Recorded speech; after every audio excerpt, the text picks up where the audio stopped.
오늘 삼위일체 하나님의 은총을 소망하여 주님의 전을 찾으신 여러분들을 주님의 이름으로 환영합니다. 우리 정보경 집사님의 계획기도와 함께 예배를 시작하겠습니다.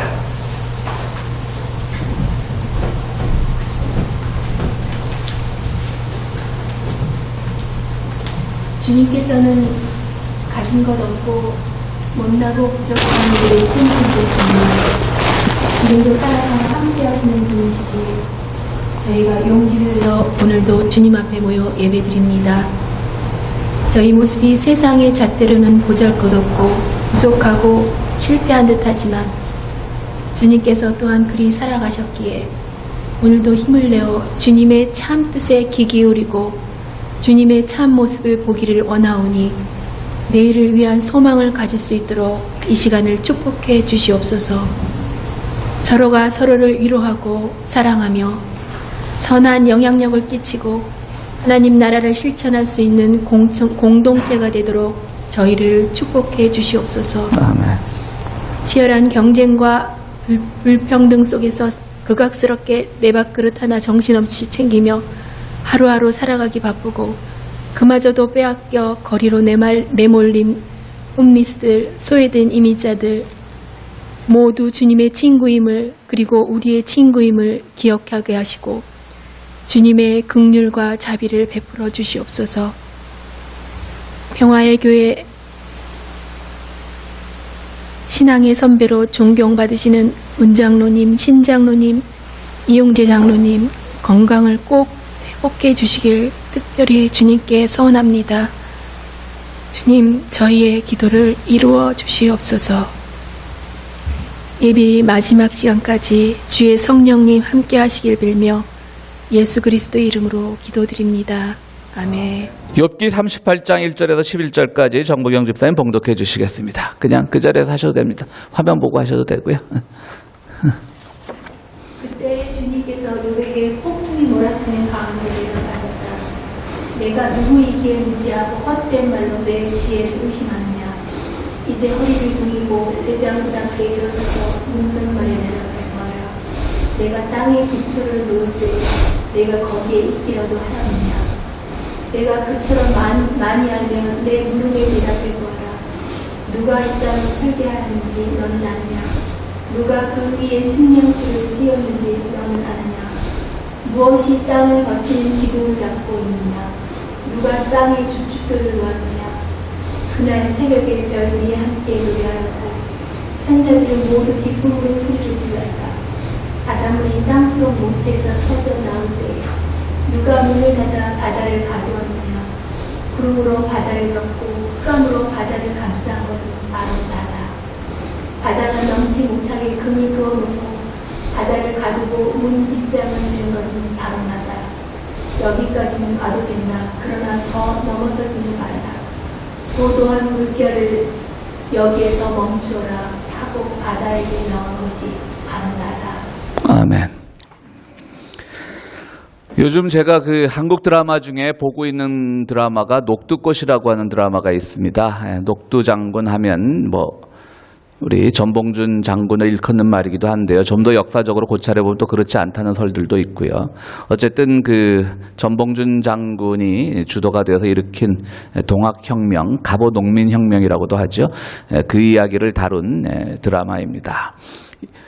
우리가 그 전봉준 사진 하면 한 장의 사진 남은 거 사형장으로 끌려갈 때 굉장히 초라한 모습의 그 사진만 남아 있어서 전봉준이 어떤 기층 민중이었다라고 이해하는 분들이 계실 텐데 전봉준은 몰락 양반이었습니다. 그의 아버지가 바로 고부군수에 끌려가서 곤장을 맞고 그 후유증으로 사망하자 그것에 분노해서 고부의 백성들을 이끌고 혁명을 일으켰고 결국은 실패로 끝났지만 최초의 근대에 일어난 우리의 민중혁명이라는 점에서 아직도 역사적으로 평가를 받고 있습니다. 그 드라마에 보면 이제 전봉준과 어릴 때 동문수학했던 황석주라는 인물이 나옵니다. 실존했는 인물인지는 잘 모르겠습니다. 그런데 극중에 따르면 그 유명한 황희정승 가문이에요. 그러니까 황석주니까. 그래서 고부에서 이 동학인들이 처음에 이제 그러니까 혁명이 아니라 난 수준으로 반란 수준으로 했을 때는 같이 했어요. 양반이고 또 동문수학한 전봉준도 양반이니까 그래서 같이 이제 그 난에 참여했다가 이것이 점점 커지고 또 민중들이 막 유입이 되면서 조선시대 신분 질서, 즉 계급 질서에 도전장을 던지니까 양반이기 때문에 그걸 견딜 수가 없는 거예요.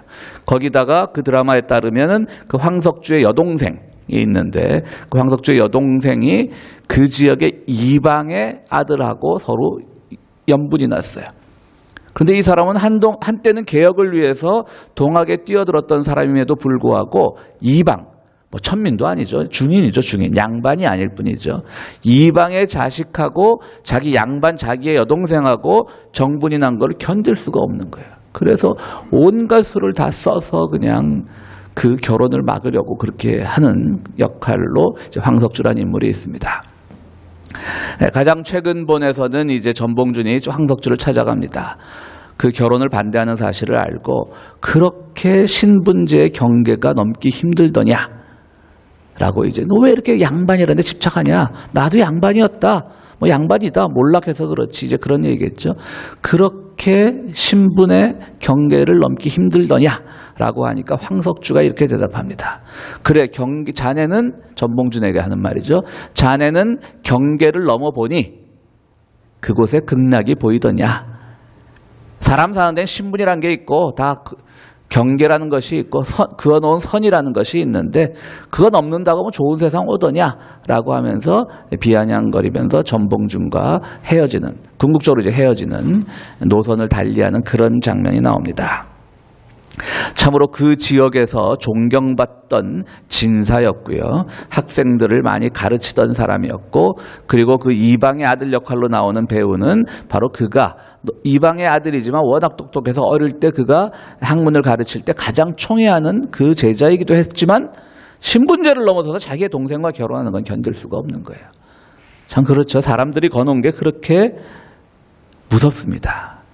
조선시대의 양반이라고 하는 것이 도대체 무엇이길래 많은 사람들이 거기서 그것 때문에 고통을 받고 그것 때문에 반대로 양반이라고 하는 사람들은 자기 한계를 못 벗어나고 그렇습니다. 여러분들이 잘 아는 박경리 선생의 그 토지라는 거 대하 소설이죠. 거기 봐도 독립운동에 막 뛰어드는 사람들이에요. 훌륭한 사람들이에요. 그런데 양반이에요. 근데 독립운동에서 만난 사람들이 예를 들어서 뭐 토지를 기억하시는 분들은 아시겠지만 최서희라고 하는 여자가 주인공인데 그 최서희가 자기 집의 종이었던 길상이라는 사람과 결혼을 합니다. 그걸 막 못 견뎌하는 거예요. 자기 집 자식도 아닌데. 하여튼 그렇습니다. 이 양반이 뭔지요. 하여튼 이런 일들은 너무나 많이 있습니다. 도대체 무엇이 그들을 그렇게 경계를 넘지 못하게 하는지요. 사람들은 이런 경계가 이런 개인의 신분에만 문제가 있는 것이 아니라 국가라는 경계가 전쟁을 불러오고 또 국가라는 경계가 무역 분쟁을 불러옵니다. 부자와 가난한 자의 경계가 착취와 범죄를 가져오고 인종이라는 경계가 사랑을 가로막기도 합니다. 종교라는 경계가 종교 간의 전쟁을 일으키기도 하고요. 그가 무슨 직업을 갖고 있냐에 따라서 직업이라는 경계가 오늘날 현대판 양반과 상민, 천민을 나누는 경계가 되기도 합니다. 이처럼 오늘날 우리는 많은 경계 속에서 살아갑니다. 우리 신앙인들 사이에서도 경계가 없다고 할 수 없을 것입니다. 학교나 교회에서 또 많은 사람들이 경계를 쌓고 자기의 선을 쌓고 금을 쌓고 벽을 쌓는 그런 모습들을 보게 됩니다. 실제로 일제시대는 신분제가 해체됐음에도 불구하고 많은 사람들이 그런 조선시대 말기부터 내려오던 그 양반의 허울 좋은 굴레를 벗지 못했던 것을 우리는 기억하고 있습니다. 오늘은 삼위일체 주일입니다. 삼일체 주일 때마다 늘 말씀드리지만 이것은 머리로 이해하려고 해서는 안 되는 하나의 교리입니다. 뭐 교리까지 올라가면 뭐 저 초대교회 교부 회의들 열리고 뭐 아리우스파가 어떻고 아타나시우스파가 어떻고 복잡합니다. 그런 거 다 알 필요 없습니다. 왜 알 필요 없냐면요. 알아도 이해가 안 되는 게 삼위일체예요. 늘 말씀드렸듯이 1이 3이고 3이 1이란 뜻이에요. 그래서 많은 부흥사 목회자들이 이걸 설명하려고 나름대로 막 하는 건 다 잘못된 설명이에요. 최근에 어느 스님이, 비구니 스님이 산상수훈이라는 영화를 만들어서 스님이 이해한 기독교라고 하는 그런 캐치프레이즈를 걸고 영화가 LA에서 상영을 했어요. 그래서 뭐 저보고도 초대장이 와서 저도 가서 봤는데요. 어떡하겠어요. 뭐 비구니 스님이 기독교 영화를 만들려고 시도했다는 것 자체는 우리 높이 살만하죠. 그리고 영화를 보면 꽤 애썼다라는 건 보이지만 거기서도 삼위일체가 잠깐 나와요. 그러면서 신학생들이 이제 그 영화의 컨셉은 신학생들이 어떤 교수의 숙제를 놓고 토론하는 과정에서 어떤 굴 속에 들어가서 자기들끼리 막 토론하는 거예요. 그런데 삼위일체를 누가 또 모르겠다라고 하니까 그게 왜 모르냐? 여기 금이 있다고 치자. 이 금이 금 반지도 되고 또 그릇으로 만들면 금 용기도 되니까 그러나 원래는 금이라는 실체는 변함이 없으니까 이것이 바로 삼위일체가 아니겠냐? 참 쉽죠. 그 삼위일체 그거 아닙니다. 근데 이제 뭐 스님은 그렇게 이해했다면 할 수 없지만 심지어는 뭐 목회자들 중에서도 신학자들은 그렇지 않겠지만 목회자들 중에서도 그렇게 이해하고 설교하는 분들이 있습니다. 왜 아니냐면 금이라는 건 하나의 실체잖아요. 근데 삼위라는 거는 성부 하나님, 성자 예수님, 성령 하나님 이 세 개가 각각의 위격이 존재하는 거예요. 쉽게 말하면 금은동이 존재하는 거예요. 그럼 그걸 다 혼합해서 섞었냐? 금과 은과 동을? 그것도 아닌 거죠. 각각의 위격은 각각의 고유성을 가지고 있으면 동시에 하나라는 얘기예요. 그러니까 여러분들 논리적으로 이해하려고 하지 마세요. 그냥 삼위일체 교리가 우리가 믿는 건가 보다. 그렇다고 논리적으로 설명하지 말라고 해서 또 우리가 그냥 삼위일체 교리 그냥 뭐 무작위적으로 무방비적으로 믿으면 되는 거냐? 그것도 아닌 거죠. 그래서 오늘날 신학자들은 거기에 대해서 많은 고민들을 합니다. 한 삼위일체 교리를 가지고요 한 1000년 정도 고민을 합니다. 1000년. 말씀드렸듯이 뭐 아타나시우스파, 아리우스파, 뭐 네스토리우스파 막 이렇게 싸우고 이랬던 것이 지나서 거의 11세기 1000년경에 가서 오늘날의 서방교회면 카톨릭을 말하는 거죠. 우리 개신교는 카톨릭으로부터 나왔으니까 우리도 그냥 크게 말하면 서방교회라고 부릅니다. 여러분들 그 일부 지역적인 교리는 달라도 우리가 카톨릭과 거의 같은 교리를 가지고 있습니다. 또 뭐 어떤 분들 중엔 카톨릭 이단이다 뭐 어쩌다 뭐 그러는데 그냥 우리가 그 서방교회 전통 같은 니케아 신앙 고백을 같이 공유하는 신앙관계입니다. 그래서 우리가 통틀어서 서방교회라고 합니다. 서방교회와 동방교회, 동방교회는 여러분들 많이 들어본 뭐 러시아 정교회, 그리스 정교회 뭐 이런 정교회 를 이제 동방정교회라고 하는데 그 동방정교회와 이 서방교회가 나뉘어진 것도 바로 이 삼위일체 교리 때문에 그렇습니다. 필리오케 논쟁이라고 하는데요. 필리오케는 전치사와 붙여서 그리고 아들이라는 말입니다. 라틴어인데요. 그리고 아들, 필리오케라는 말이에요. 본래 서방교회는 성령은 뭐냐? 아버지와 아들로부터 나왔다는 거예요. 그런데 동방교회는 그걸 견딜 수가 없는 거예요. 그래도 삼위일체는 존중하지만 그래도 하나님이 제일 대장이어야 되지 않겠어? 이런 게 이제 동방교회 좀 있는 거죠. 그래서 성령은 하나님으로부터만 나왔다. 동방교회예요. 몰라도 돼요. 그러니까 우리는 서방교회 소속이니까. 그런데 우리는 성령은 아버지와 아들, 즉 하나님과 예수님으로부터 나왔다. 이렇게 얘기하거든요. 그게 필리오케 논쟁으로 결국 동서방교회가 나뉘어지는 계기가 됐던 겁니다. 이처럼 삼위일 논쟁은 아주 지리합니다. 그러면 누가 맞냐? 모르죠. 왜냐하면 성경에 따라서는 읽기에 따라서 아버지로부터만 나왔다라고 근거할 수 있는 구절도 있고 아버지와 아들로부터 나왔다라고 추측할 수 있는 구절도 있으니까요. 그러니까 우리는 오늘날 이런 우리는 물론 전체적으로 보면 서방교회 소속이지만 이런 교리에 너무 집착하지 말고 오늘날 삼위일체가 주는 의미가 뭘까를 잘 생각하면 됩니다. 그럼 오늘날의 이 신학자들은 어디에 초점을 맞추느냐? 말씀드렸죠. 논리적으로는 설명 불가능합니다. 그리고 필리오케 논쟁처럼 괜한 논쟁은 또 분열만 불러옵니다. 그러나 삼위일체 논쟁은 삼위일체 교리는 기독교인들에게 매우 중요합니다. 요것만 기억하시고요. 오늘날 그러니까 신학자들은 그럼 이걸 교회 전통 안에서 어떻게 우리가 받아들여야 될 것인가? 그것은 서로 교제하고 나누는 그런 관계로 서로 말했듯이 우리가 축도할 때도 그런 말들 많이 쓰시죠. 성령의 교통하심이, 삼위일체 하나님의 교통하심이 서로 통하는 거예요. 그러니까 하나님도 성자 예수님과 통해서 그의 본체가 예수님이 되었고 교회가 세우시면서 성령이 된 거예요. 이것이 다 교제의 관계예요. 서로 경계를 뛰어넘는 관계예요. 그래서 제가 오늘 경계라는 말로 설교 제목이기도 하지만 아까 신분제의 경계 그런 것으로 설교를 시작한 겁니다. 경계를 뛰어넘는 거예요. 하나님이 나 하나님이야. 감히 누가 나한테 도전해 이러시는 게 아니라 그가 직접 고통을 받으시면서 예수님의 몸에 들어간 것이고 또 성령을 통해서 하나님이 직접 임재하시는 거예요. 그러니까 성령님 따로 성자님 따로 성부님 따로 믿는 것이 아니라 같이 들어가는 거예요. 그래서 교제가 이루어지는 겁니다. 삼위일체 하나님은 교제의 하나님이다. 이렇게 이해를 하시면 되겠습니다. 오늘 욥기 본문입니다. 우리가 이제 욥기를 뭐 거의 이제 끝까지 다 왔는데요.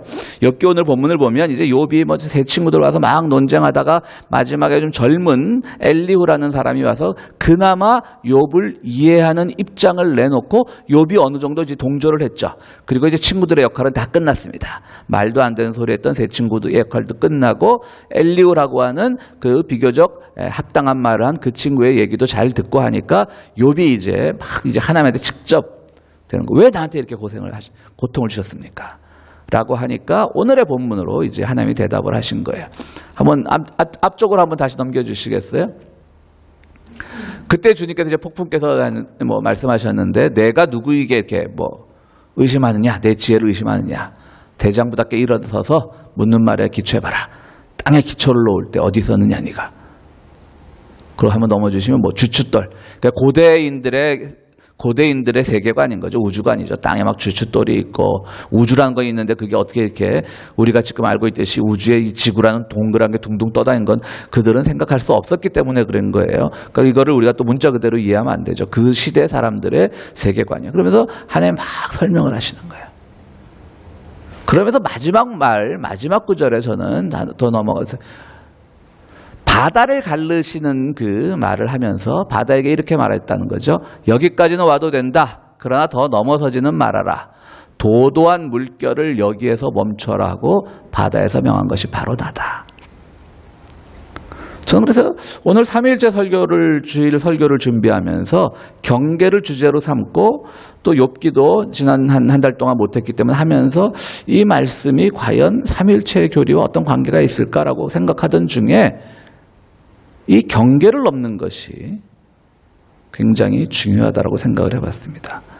그래도 제 주장이면 안 되잖아요. 그래서 인터넷으로 검색을 해보니까 제가 갖고 있는 책이긴 한데요. Answer to Job. 그러니까 욥에게 답하다. Answer to Job이 되겠죠. 영어식으로 하면 Answer to Job. 욥에게 답하다라고 하는 그 책이 있는데요. 그 책은 우리가 잘 아는 그 융이라고 하는 정신분석학자가 쓴 책입니다.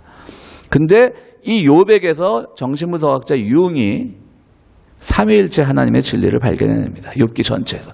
그러니까 뭐 융은 정신분석학자니까 신학자가 아니니까 그의 말을 우리가 다 그의 분석을 다 받아들일 수는 없겠지만 저는 상당히 설득력 있는 분석으로 받아들여지더라고요.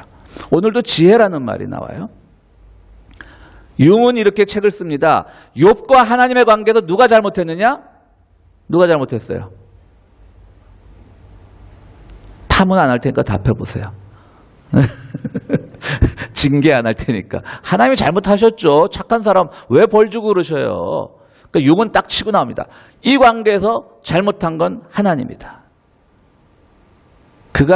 하나님이 그것을 깨닫고 바로 그분은 지혜라는 것을 구하기 시작했다. 오늘 본문에도 나오죠. 지혜. 즉 성경을 또 이렇게 분류할 때요. 지혜 문서라고 분류하는 게 있어요. 그 지혜 문서는 욥기, 시편, 잠언, 전도서, 아가 이게 지혜 문서예요. 이렇게 5가지가 하나의 카테고리로 분류가 됩니다. 그러면서 융에 따르면 제가 말씀드렸듯이 융의 분석이 뭐 신학자는 아니니까 다 정확하다는 할 수 없지만 융에 따르면 하나님이 비로소 지혜에 대해서 공부하시면서 자기의 잘못을 깨닫기 시작했다는 거예요. 좀 정신분석학자다운 해석 같지만 새겨 들을 수 있어요. 하나님 몰랐어요. 이때까지.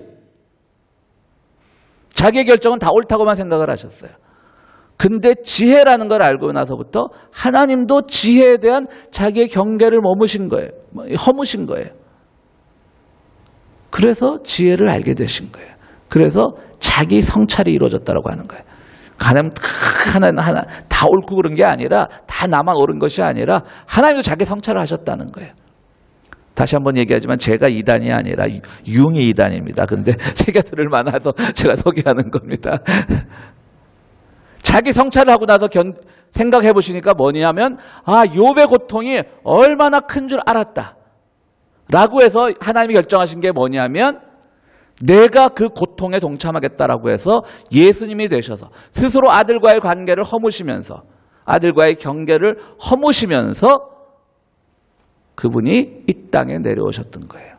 그게 욥기가 주는 삼위일체의 근거라고 이렇게 융은 얘기하고 있습니다. 어떠세요, 여러분? 뭐 신학적으로 조금 문제가 하나님도 부족하신 게 있어서 지혜를 공부하셨다라는 말들은 전통적인 신학에서 보면 받아들여지기 힘든 것이지만, 그러나 오늘 삼위일체가 자체가 주는 하나님도 서로 교제하시면서 서로 이렇게 협력하시면서 선을 이루시는 분. 협력이란 건 왜 협력하죠? 내 힘이 부족하기 때문에 협력하는 거예요.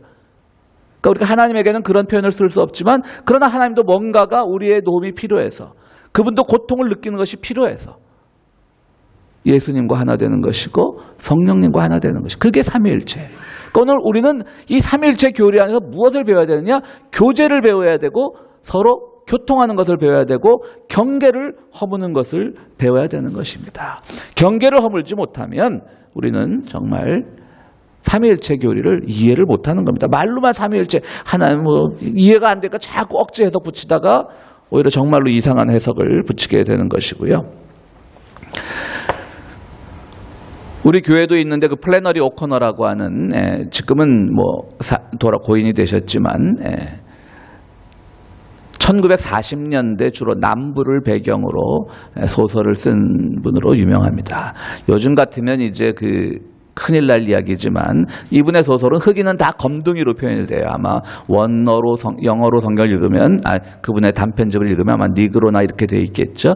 요즘 걸 쓰지 않지만 이제 그분이 그 말을 쓴 이유는 실제로 40년대 남부에서 그들을 그렇게 불렀으니까.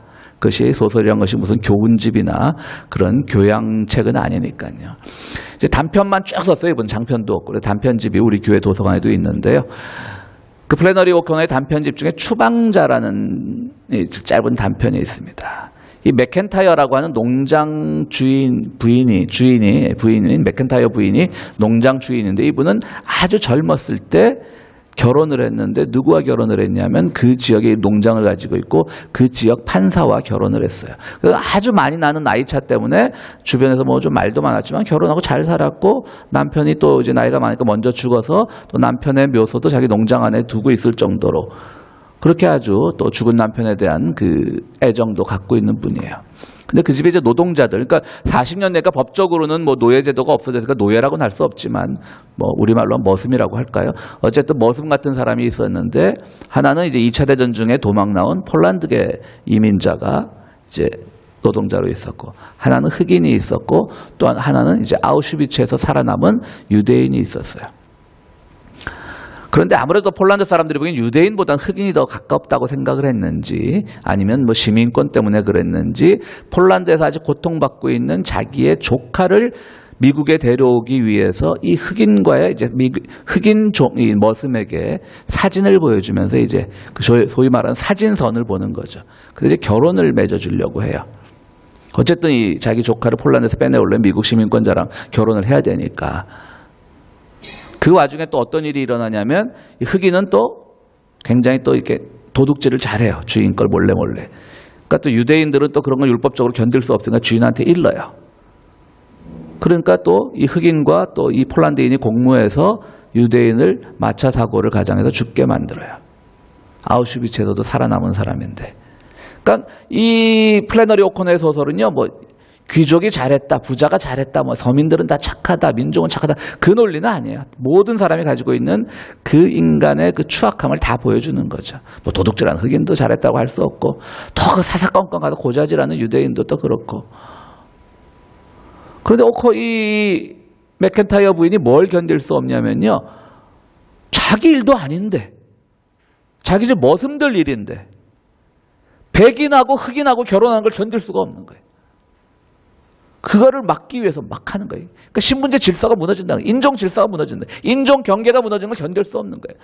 말씀드렸듯이 우리가 근대화기에 신분제가 해체되니까 양반들이 독립운동을 하고 그런 의식이 있는 양반들조차도 이 신분제가 무너지는 것을 견딜 수 없었던 것처럼 이 맥켄타이어 부인도 마찬가지예요. 그래서 결국 비극적인 죽음으로 끝나는 걸로 소설은 끝을 맺는데요. 오늘 우리가 기독교인이라고 가지고 있는 경계가 얼마나 두터운지 우리 스스로를 돌아봐야 됩니다. 우리가 쌓고 있는 담이 얼마나 두터운지. 이까지만 해라. 오늘 바다를 향해 하신 말씀이지만 하나님께서 이까지만 해라. 더 이상은 안 된다라고 하는 그 경계의 선이 우리는 어디까지인가를 잘 알아야 되는 겁니다. 그거를 모르면 우리의 신앙은 무너지게 되는 겁니다.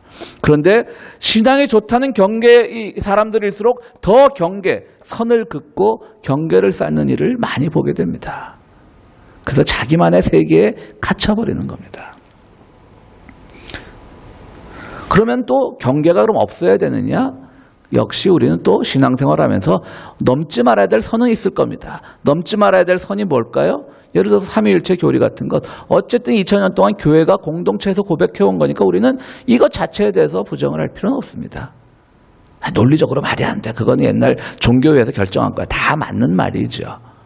그러나 교회가 2000년 동안 이 안에 살아왔기 때문에 혹시라도 교회가 과거사에서 얼마나 많은 잘못을 했습니까? 그렇다면 오늘 교회는 반성하는 뜻에서 이 삼위일체 교리를 통해서 화해와 교제의 메시지를 찾아내는 것들을 우리가 연습하고 우리가 신앙이 가진 기본적인 그 가르침에 대해서는 경계를 지켜야 되죠.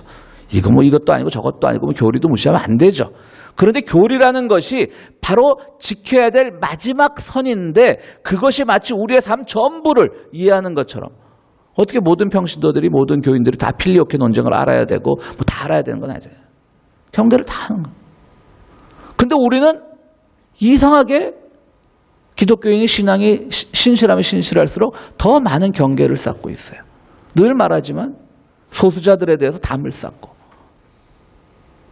인종적으로도 우리가 담을 쌓고